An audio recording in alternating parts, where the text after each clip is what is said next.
Hi there.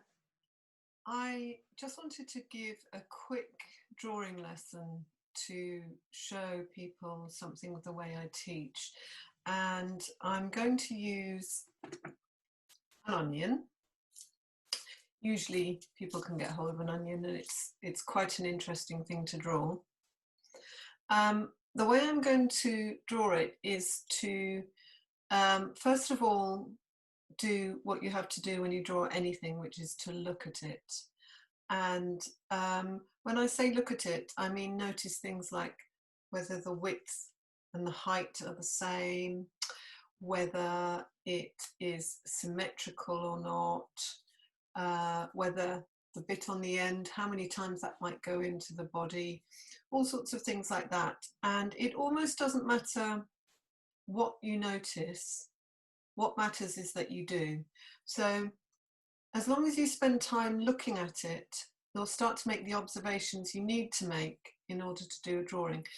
So just by simply asking yourself questions about an object you're looking at, it helps you to start getting into a way of looking that will make you able to draw.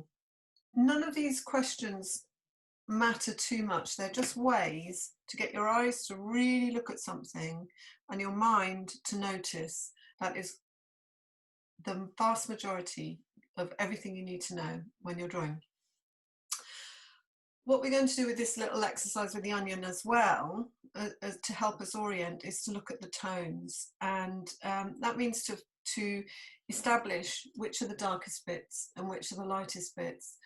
And with some subjects, you'll find that's quite a useful way of orienting your eye around something to map it out. Because the difficulty anyone ever has with drawing is thinking they know what they're looking at. Our human brain works in a way that it stores up they're like little cartoon memories of how something looks. And we think, therefore, that we know what something looks like. And that's what we tend to resort to when we're drawing. When you learn to draw, a huge amount of what you're doing is learning to override those little stored memories. So, if you'd like to take part in this lesson, all you need is a piece of paper, ideally a drawing pencil such as a 2B or a 4B, and an onion. Though if you haven't got an onion, you can use the image that I'm including with this film and draw that. Have a go, and as I say later, you're welcome to send it to me. And if you would like to join the lessons anytime, please feel free. There's drop-in lessons, which anyone can just sign up for whenever they want. And I also have some courses that I'm running, which are based on sketchbooks and drawing. And also you can get together with a group of friends and organise a private group.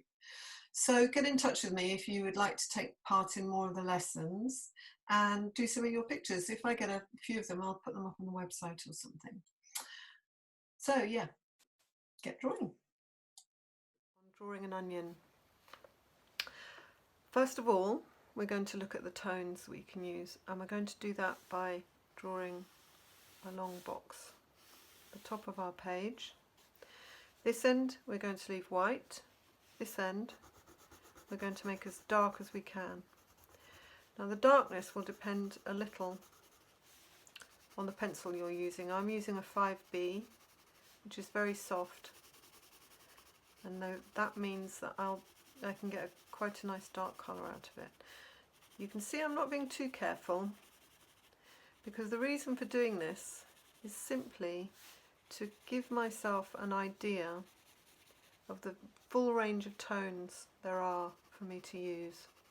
It's just a quick reference for when you're starting out. It's not something you need to do every time. It just helps you understand when you go to your darkest bits how dark it might be.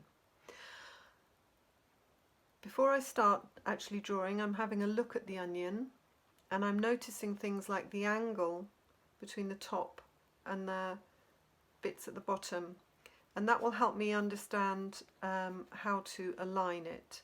So we've got an angle that's a bit like this, about this, And I'm just going to touch that in to give me a bit of guidance. I'm having a look now at how wide it is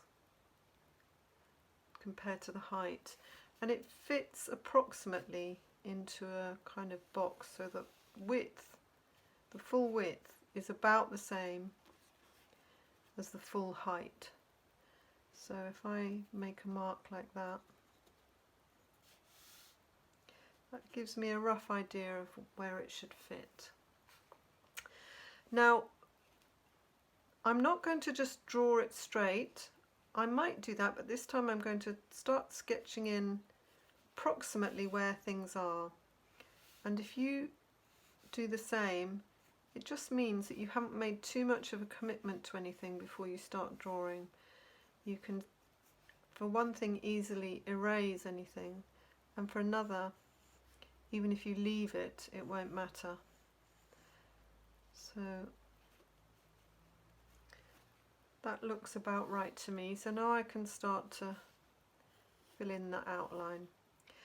On this bottom edge, I can see that it's darker, and that's quite often the case, that the underside of something is getting less light. So I can be a bit more emphatic with this line.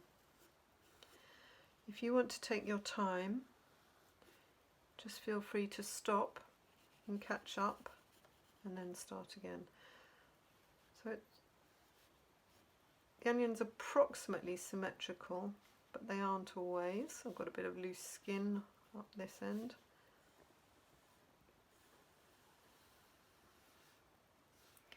And it's got these bits at the bottom, little roots.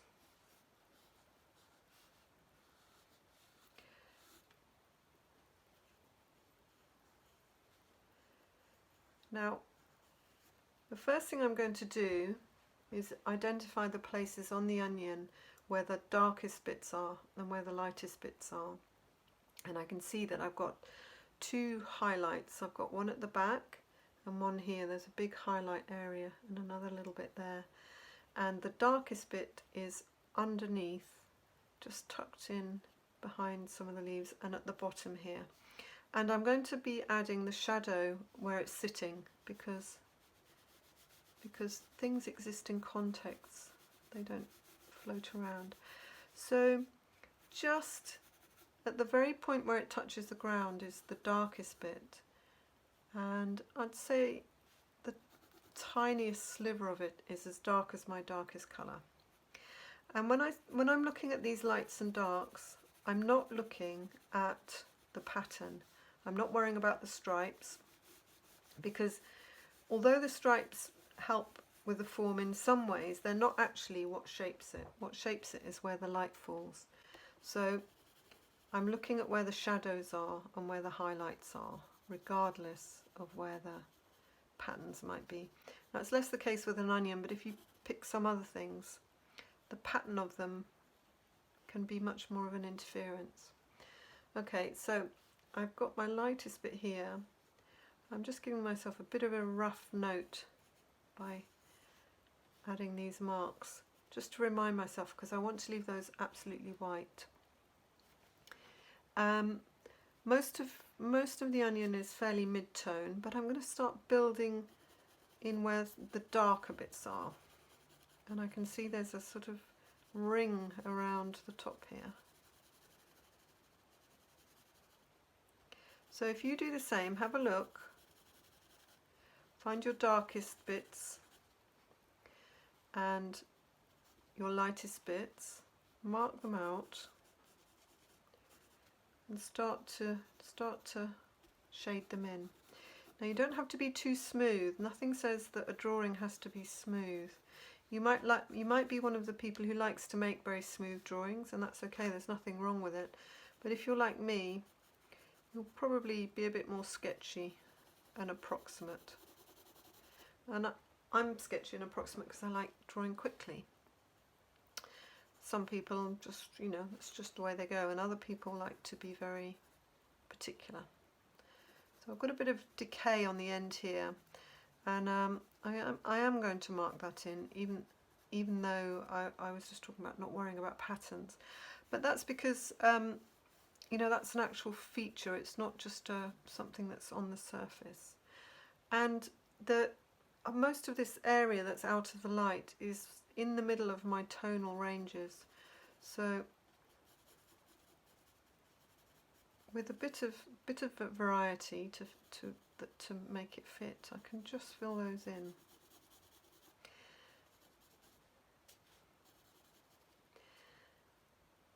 Yeah, so, and then again we get another lighter tone. That's most of this area with a little bit of darkening here. There's a darker bit slightly down the middle, just coming up to the edge of where that highlight is. And again, you can see I'm not being too careful with my shading. That's partly because I'm being quick, because I don't want to take up too much of your time, but it's also because I can come back over any of this and smooth it out as much as I want to. And sometimes it's helpful to do that. Other times you just want to keep with your sketchy lines. It's all allowed, and it's all legitimate. So I'm just trying to mix these two tones together. So this darker bit on the edge here, blending it in to the lighter bit above, and then under the root bits here, it gets darker as well. So now onto this top bit, which again is lighter again. It's not as light as this bit, but it's lighter. So it's about this range of my tonal values. And I've got some little shadows underneath where these bits of skin have lifted up. So what I'm doing here is I'm not focusing on making beautiful marks on this page. I'm focusing on observing what's in front of me and making sure I notice all sorts of little bits of detail. Like there's a very slight bit of shading up and down over this highlight. And you'll find that the more you draw like that, the more you'll end up with a drawing that becomes attractive anyway. There's a little light bit there, and some more shading underneath there.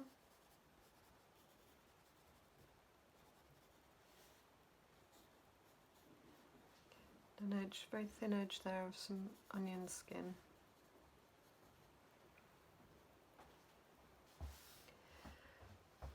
So I'm getting there. It's starting to look three-dimensional. I haven't quite got the balance right. I think this area needs to be darker, and there's a band of darkness sort of around here.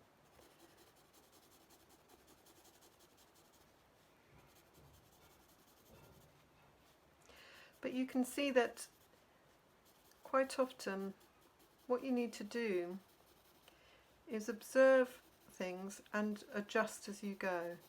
There's nothing magical about it. It's simply looking at what you're drawing, and I'm looking at what I'm drawing at least as much as the page I'm drawing onto, because the important thing is the observation. That's everything. Nobody needs a picture of an onion in my sketchbook, but the value of it is in spending a little bit of time quietly observing and just seeing what you come up with and what you can notice. Now these bits are going to be quite hard to draw, so you know, it's a challenge. I might have to work it out a little bit. But one of the things I always remind people is that people who've done lots of art and have experience don't necessarily know how to do things. They've just had the experience to know where to start. So I don't draw lots of onions, so I'm not very clear how to do it. But I can sort of make a guess, and I'm doing that by trying to darken the bits in between where I think those little roots might go, without being too precise, because sometimes, because something's small, you need to be a little bit vague, because otherwise if you get too harsh, it draws the eye too much and looks out of proportion.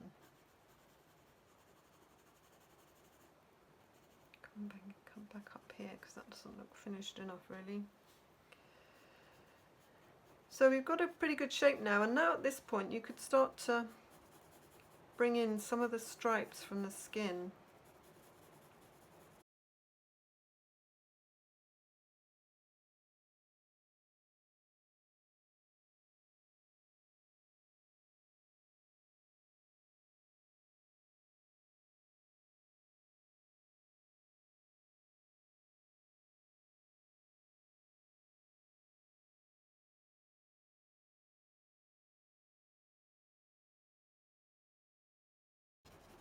Something it can be very useful to do is to slightly blur your eyes and look at your subject, and that will simplify what you're looking at and help you decide which bits you might need to pull out a bit. And I can see by doing that I haven't quite got enough contrast, and one of the things, contrast is really important. It's something that it's easy to get wrong when you're starting out. People tend to sort of maybe play it safe a little bit, and you don't get quite enough contrast, and therefore you don't get quite enough form. So have a go. If you would like to send me your drawings, that would be great. You can find how to contact me on the Middle Distance Arts website. I'd love to see what you do, and if you want to join the classes, you're welcome anytime. We do a mixture of observational drawing and imaginative drawing and painting, and every lesson there are different technique skills that I teach to go with it.